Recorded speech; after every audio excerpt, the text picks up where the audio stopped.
নমস্কার বন্ধুরা, আশা করি আপনারা সবাই ভালো আছেন। আজকে আমি আপনাদেরকে সুস্বাদু নিরামিষ বাঁধাকপির ঘন্ট রান্না করে দেখাবো। তো চলুন দেখে নেবেন আমি কিভাবে বাঁধাকপির ঘন্ট রান্না করি। কিচেন কিং মশলা দিয়ে দুর্দান্ত স্বাদের নিরামিষ বাঁধাকপির ঘন্ট তৈরি করব। প্রথমে দেখুন, এটি একদম ফ্রেশ, একদম তাজা বাঁধাকপি। এখন দেখুন আমি একদম মিহি করে কেটে নিচ্ছি।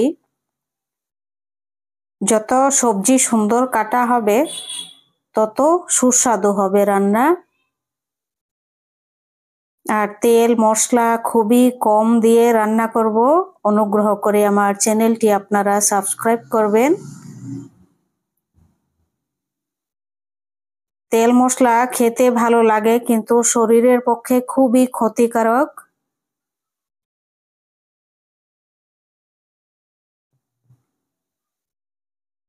খুব মিহি করে কেটে নিচ্ছি দেখুন।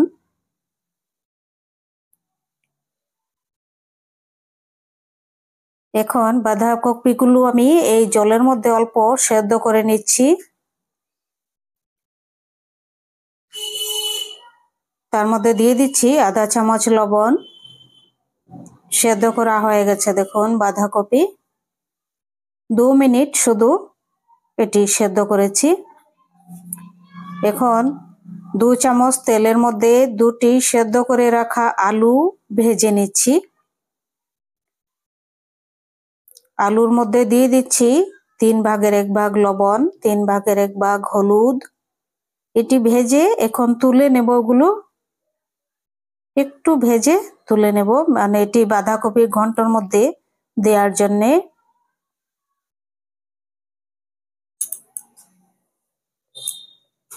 এখন এই আলু ভাজা তেলের মধ্যে দিয়ে দিচ্ছি 5 ফোড়ন, গোটা গরম মশলা, শুকনা লঙ্কা, তেজপাতা। ফোড়নগুলি ভাজা হয়ে গেছে। এখন দিয়ে দিচ্ছি সেদ্ধ করা বাঁধাকপি।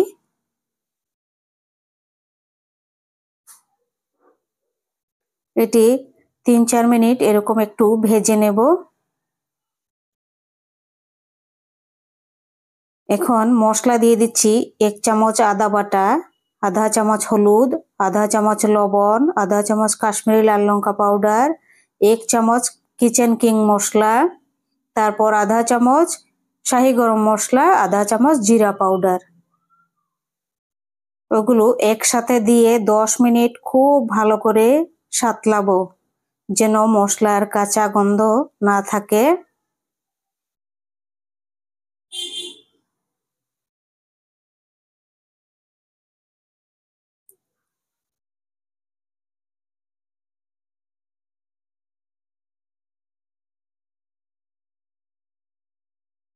দশ মিনিট পর দিয়ে দেব একটি কেটে রাখা টমেটো।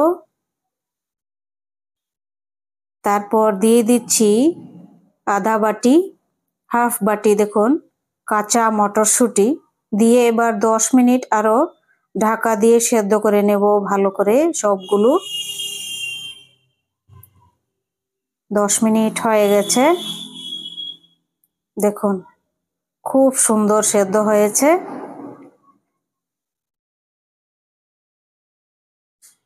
এটি আরো 2 মিনিট এটি আমি ঢাকা দিয়ে একটু সাঁতলে নেব ভালো করে।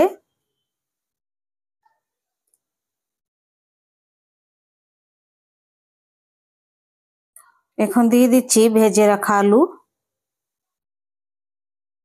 আলু দেওয়ার পর দিয়ে দিচ্ছি 2টি কাঁচা লঙ্কা চিরা।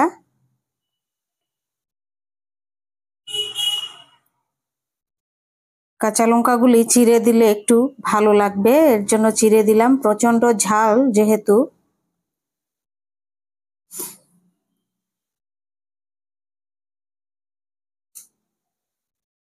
দু মিনিট হয়েছে দেখুন, খুব সুন্দর অনেকটা কমে গেছে বাঁধাকপি দেখুন, সেদ্ধ হয়ে গেছে বাঁধাকপি রান্না।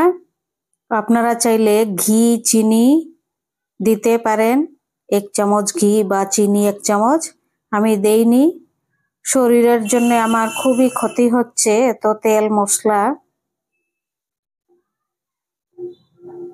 আপনারা অনুগ্রহ করে আমার চ্যানেলটি সাবস্ক্রাইব করবেন, লাইক করবেন, শেয়ার করবেন আর কমেন্ট করে জানাবেন কেমন হয়েছে নিরামিষ বাঁধাকপির ঘন্ট।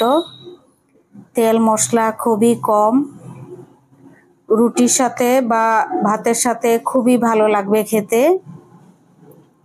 আপনারা অবশ্যই এরকম খাবেন আর সবাই সুস্থ থাকবেন, ভালো থাকবেন। নমস্কার।